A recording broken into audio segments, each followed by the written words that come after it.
Remote control है, मेरा और कोई रिमोट कंट्रोल नहीं है। મારા ભાઈ બહેનો, મારા પ્રિય ભાઈ બહેનો, જોયું તમે વિડીયો જોયો ને? ગૌતમ અદાણીની સાથે કેટલી જેટ કક્ષાની સુરક્ષા અને કેટલા પોલીસ તંત્ર એની સાથે એની રક્ષા માટે, જાણે કોઈ ભારતનો રાષ્ટ્રપતિ, કોઈ પ્રાઇમ મિનિસ્ટર હોય, સર્વે સર્વા હોય એવી એની જરબે સલાક સુરક્ષા. અને પાછો બધા માણસો કહે છે કોણ છે આ શેઠ, કોણ છે? તા તો ભાઈ આ ગંડू राजा के यही मेरे असली मालिक है અને મેં તો इसका ચપરાસી હું. એનો અર્થ એમ જ ને કે અમારો માલિક છે એટલે એ પોતે ચપરાસી થયો ને એનો, આ ગંડू રાજા. અને પાછો સ્વીકારી લે છે બધું કે મારું રિમોટ કંટ્રોલ પાછા આ શેઠના હાથમાં જ છે. બોલો હવે આથી વધારે શું મારે કહું મારા ભાઈ બહેનો?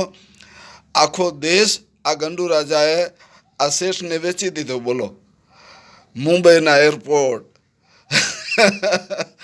ભારતના બીજા અનેક એરપોર્ટો, રેલવે સ્ટેશનો,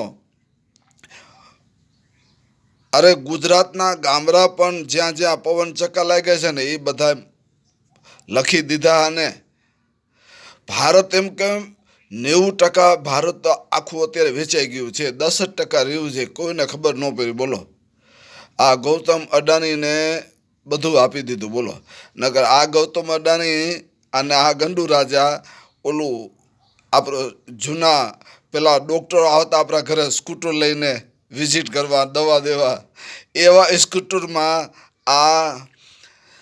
આ શેઠ ફરતા સ્કૂટર લઈને. એ વખતે એ સ્કૂટરની કિંમત 7,000 રૂપિયા હતી. બરાબર? હવે એ સ્કૂટરમાં આ શેઠ દુકાન હલાવતા હતા નાની આમથી, અને આ ભાઈને લઈને ફરતા. શું ત્યારની આ લોકોની બેની દોસ્તી છે. હવે આ ગંડू રાજા અત્યારે કહે છે કે આજ મારો શેઠ સાચો અને આજ મારો માલિક સાચો. એટલે એનો અર્થ એમ કે હું તો એનો ચપરાસીથી વીજ થયો ને. હવે આ ચપરાસી બધું આ માલિકને વેચી દીધું. બોલા શેઠને આખો દેશ વેચી દીધો, કાંઈ બાકી ન રહ્યું.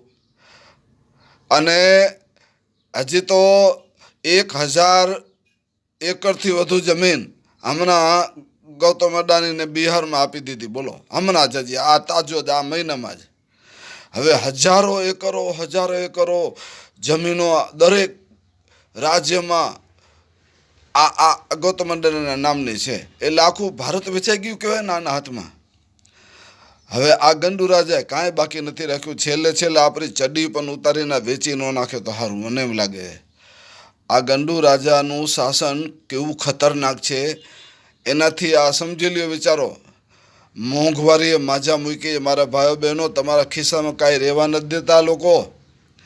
જ્યાં 10 રૂપિયાનું, 20 રૂપિયા, 50 રૂપિયાનું તમારે જે મોબાઈલમાં ચાર્જિંગ પુરાવવું હોય, બેલેન્સ પુરાવવું હોય, પુરાવી શકો. અને પાછું તમે ફોન કરો તો તમારો 1 પૈસો 1 મિનિટે કપાય. 10 રૂપિયા તો તમારા 2-3 દિવસ હાલતા. અને 50 રૂપિયાનું, 60 રૂપિયાનું બેલેન્સ પુરાવો અને જેટલું તમે વાપરો, ફોન કરો, એટલો જ પૈસો એમાંથી વપરાય. બોલો. અને અત્યારે તો આ લોકોએ એવી બધી આમ મીટર બાંધી દીધા ને મોબાઈલના કે 350 રૂપિયા, 400 રૂપિયા મહિનાના. અને મહિનો પાછો એ લોકોનો કેવો? ફક્ત 28 દિવસનો મહિનો. બોલો, 28 દિવસ થાય એટલે તમે તરત જ મોબાઈલ બંધ. તમે એ 350 રૂપિયા ભરો તો ચાલુ થાય, નકર ફોન આવે નહીં ને જાય નહીં. કાંઈ તમારા ખિસ્સામાં રહેવા દેવાનું થતું નથી. તેલના ડબ્બા ગૌતમ અદાણીના, હાવેની બનાવે તો ગૌતમ અદાણી, હોય બનાવે, હોય દોરા બનાવે ગૌતમ અદાણી, પ્લેન ગૌતમ અદાણી, રેલવે તો ગૌતમ અદાણી. કાંઈ બાકી રાખ્યું? છેલ્લે પાપડ ને મરચાં ને ચા ભૂકી તમારે લેવી હોય ખાવાની તો એ ગૌતમ અદાણીના સ્ટોરમાં જવાનું તમારે લેવા. બોલો, હવે આ ગંડू રાજાએ કેવી ભારે કરી છે, પબ્લિકને એવી હેરાન કરી નાખી છે મારા ભાઈ બહેનો. અને આ પબ્લિક હવે ત્રાસી ગઈ છે. અને આમાં પાછું આ નેપાળનું થયું આ બધું કાંડ. હવે નેપાળની અંદર જે થઈ ગયું છે એમાં 6 મહિના માટે એક મેડમ ઊભા થયા છે, બરાબર. હવે એ મેડમ જે અત્યારે વડાપ્રધાન પદે બેઠા છે નેપાળની અંદર, એ ફક્ત 6 મહિના માટે જ બેઠા છે મેડમ નેપાળના વડાપ્રધાન પદે. એને અંતરિમ સરકાર કહેવાય, વચગાળાની સરકાર કહેવાય. પરંતુ આ મેડમ છે ને એ બહુ ભણેલા ગણેલા છે, એ તો આપણે સ્વીકારવું પડે, બરાબર. એ ભણેલા ગણેલા છે અને પાછા એના નામે 2 રેકોર્ડ લખાઈ ગયા મેડમના નામે. પ્રથમ તો એ નેપાળની પ્રથમ ન્યાયાધીશ, સુપ્રીમ કોર્ટની, બોલો, ચીફ ન્યાયાધીશ, એ મહિલા તરીકે એ રહી ગઈ, મહિલા તરીકે. એ એક એનો રેકોર્ડ. અને બીજો રેકોર્ડ, હવે આ બીજો રેકોર્ડ, નેપાળની સૌ પ્રથમ વડાપ્રધાન જો બની હોય તો આ મેડમ. એટલે આ 2 રેકોર્ડ એના નામમાં લખાઈ ગયા. પરંતુ હવે એવા કંઈક બુલેન શાહ નામના કંઈક છે છોકરો, 30-35 વર્ષનો, કાઠમંડુની નગરપાલિકાનો મેયર છે.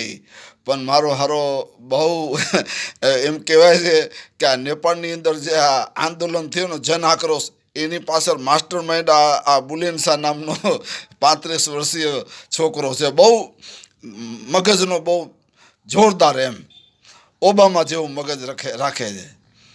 એટલે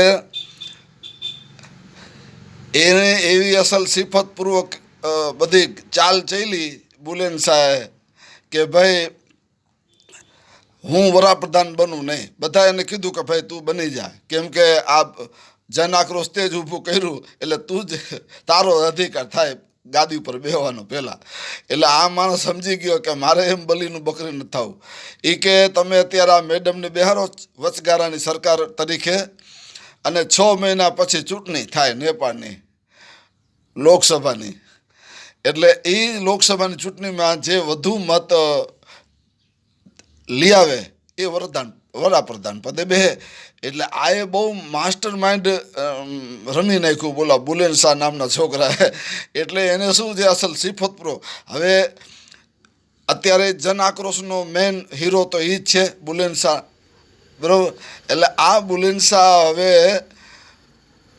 જે લોકસભાની ચૂંટણી આવશે નેપાળની, એમાં મુખ્ય ઉમેદવાર તરીકે પોતે વડાપ્રધાન ઉમેદવાર તરીકે ઊભો રહેશે. અને લોકો એને જંગી બહુમતીએ એને વડાપ્રધાન પદે ચૂંટી કાઢશે ને પછી બેસશે. બોલો, છે ને મોટી રમત નેપાળની. અને બીજું કે નેપાળનું એરપોર્ટે આ જન આક્રોશ આંદોલનવાળાઓ બધા હરગાવી નાખ્યું. અને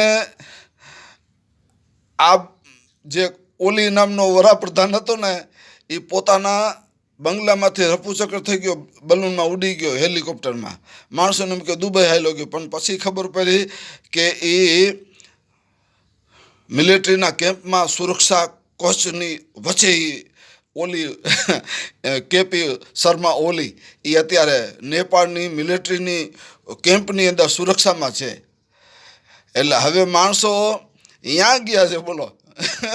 આ જન આક્રોશવાળા બધા મિલિટરી કેમ્પની સામે ઊભા છે, અત્યારે આંદોલન કરે, કાઢો એને બહાર કાઢો, એટલા બધા.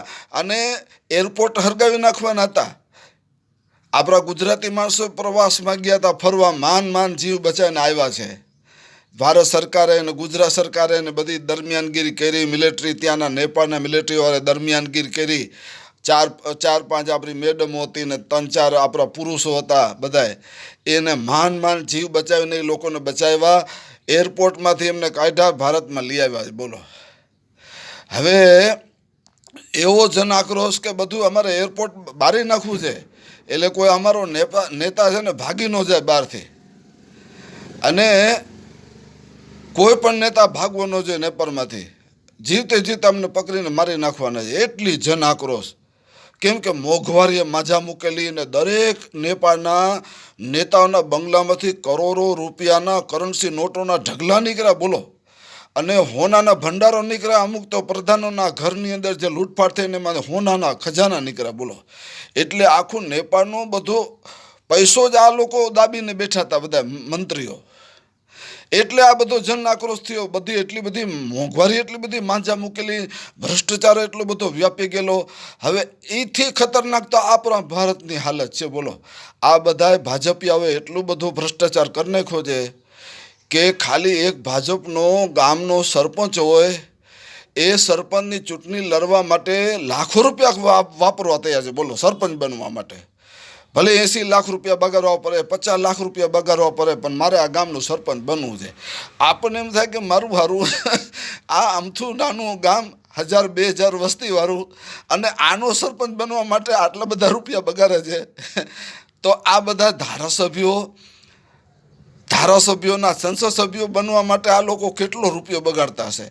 અને જો આવો જ રૂપિયો બગડતો હોય આમાં, તો આ વડાપ્રધાન બનવા માટે કેટલા અબજો ખરબો રૂપિયા બગાડે નાખ્યા ભાજપવાળા. તો અહીંયા આપણને ખબર પડે કે આ મારા હારા આ મલાઈ ખાવા માટે અને આ ભ્રષ્ટાચાર કરવા માટે આ બધું કરે છે ખર્ચો. અને એકવાર પદ ઉપર આવી ગયા પછી એ લોકો રૂપિયા એટલા બધા ઊભા કરી લે છે, જમીનો આસપાસની બધી પોતાના નામે લખાવી લઈએ, અને હજારો એકરો જમીનોના માલિક બની જાય. ફલાણું ફાર્મ હાઉસ અમારું, ફલાણું ફાર્મ હાઉસ અમારું, ફલાણું જમીન અમારી, ફલાણી જમીન અમારી, ફલાણી પ્રોપર્ટી અમારી.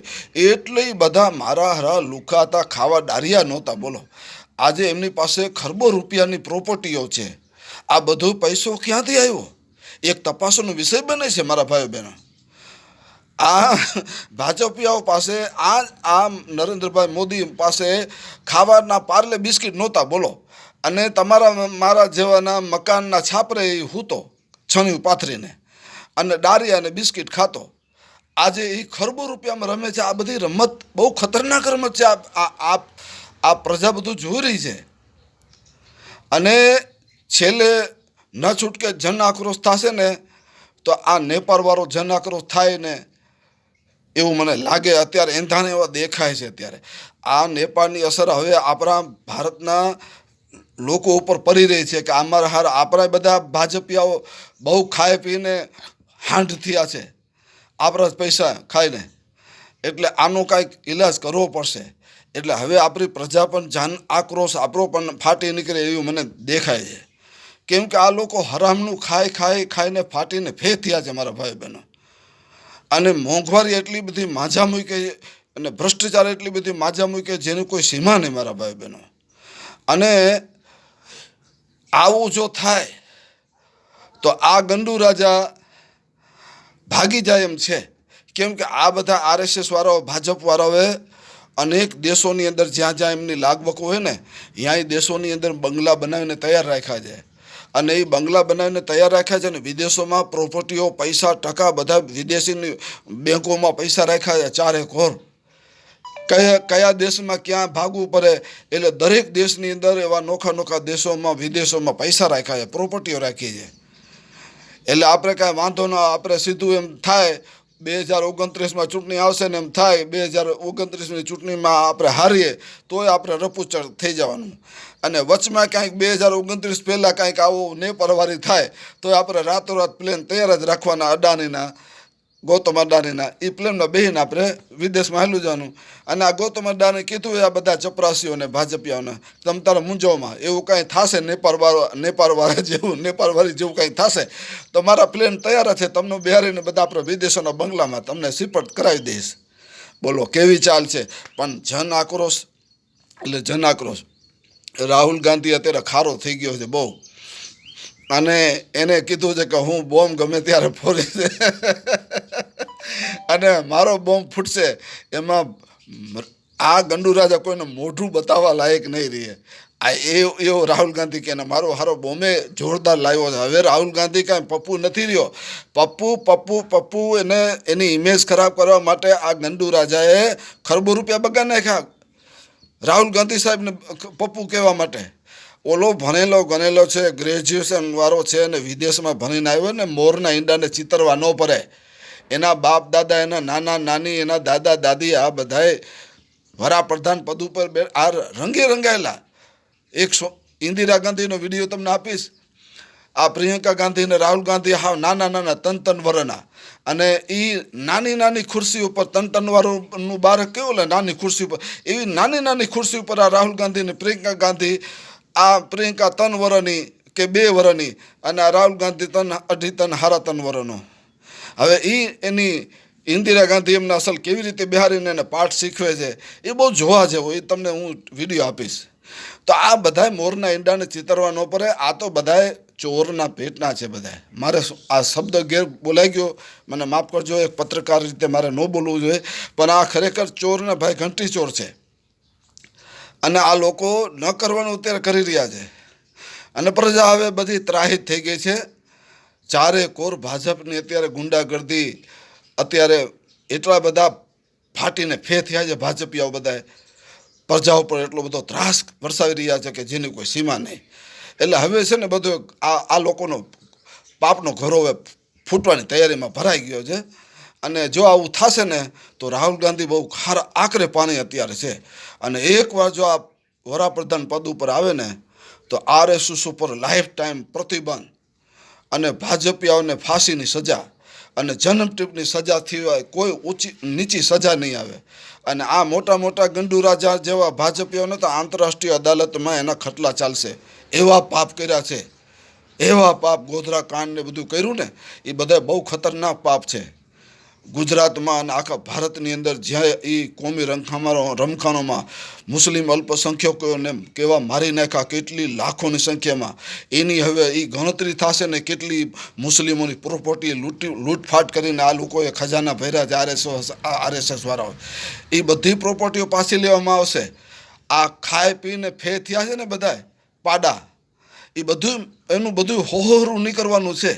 એકવાર આવવા દો. અને આ બધા ED વાળાના, CBI વાળાને, આ બધા ચૂંટણી પંચવાળાને, આ બધા પોલીસ તંત્રવાળાને, આ જે બધા આ બધી સરકારી મિશનરીઓ આ ગંડુ રાજાના રવાડે ચીરી છે ને એ બધાની સામે પણ ખટલા ચાલશે. જોજો, બધા કોઈને મૂકવાનું નથી. રાહુલ ગાંધી એકવાર આવે પણ હવે પ્રજાને લઈ આવશે. હવે બધા આ બધું અત્યાર સુધી આ જે પદ ઉપર બેઠો છે ને EVM મશીન થકી જ, અને આ બધા ચોરના ભાઈ ઘંટી ચોર રાહુલ આમ ગંડુ રાજા કહે છે ચૂંટણી પંચવાળાઓને કે જો હું ઉતરીશ ને એટલે તમારો ઘરો લાડવો પહેલાં થઈ જશે, તમારો ઘરો લાડવો હું તો ફાંસી પછી ચડીશ, પહેલાં તમને પકડશે બધા. એટલે તમારે બચવું હોય તો મને ખુરશી પર રહેવા દો. એટલે આ બધાય સરકારી મિશનરીઓ પણ ના છૂટકે આ પાપ કરી રહી છે. અને આ ગંડુ રાજાને હેમખેમ સામ દામ દંડ બધા કરીને પાપ કરીને એને ખુરશી ઉપર બેહારી જ રાખે છે. અને એવી મશીનની અંદર ગોટાળા કરે, કેમ કે આ ગંડુ રાજા જ્યાં સુધી સલામત છે ત્યાં સુધી આપણે સલામત છીએ. અને જેવો ખુરશી ઉપર ઉતરો એટલે આપણો રામ બોલો ભાઈ રામ, બરાબર, સ્વાહા થઈ ગયું બસ. એટલે કોઈને મૂકવાનો નથી, રાહુલ ગાંધી સાહેબ કોઈને મૂકવાનો નથી. અને એકને પકડવાનો છે ને બધાનો વારો છે. અને બંધારણની દ્રષ્ટિએ આ બધા મોટા અપરાધીઓ છે એ બધા જાણે છે. બધું સારું થશે. તમે તારે જો ને રાક્ષસોને જેટલા પાપ કરવા એટલા કરવા દો. અંતે આ રાક્ષસોનો અંત બહુ ભયંકર આવવાનો છે. જેવા એ ભયંકર પાપો કરે છે એવો જ ભયંકર એમનું પરિણામ આવવાનું છે. બસ એ નિયમ છે કુદરતનો. હું ગુજરાત જનતા સમર્થન પાર્ટીનો પ્રેસિડેન્ટ તેમજ NCR હિન્દી અખબાર દિલ્હીવાળું એનો હું પ્રેસ રિપોર્ટર પત્રકાર ગુલામ હુસૈન ઉમરભાઈ બલોચ મકરાણી. જય હિન્દ, જય ભારત, જય સંવિધાન, જય પ્રજા.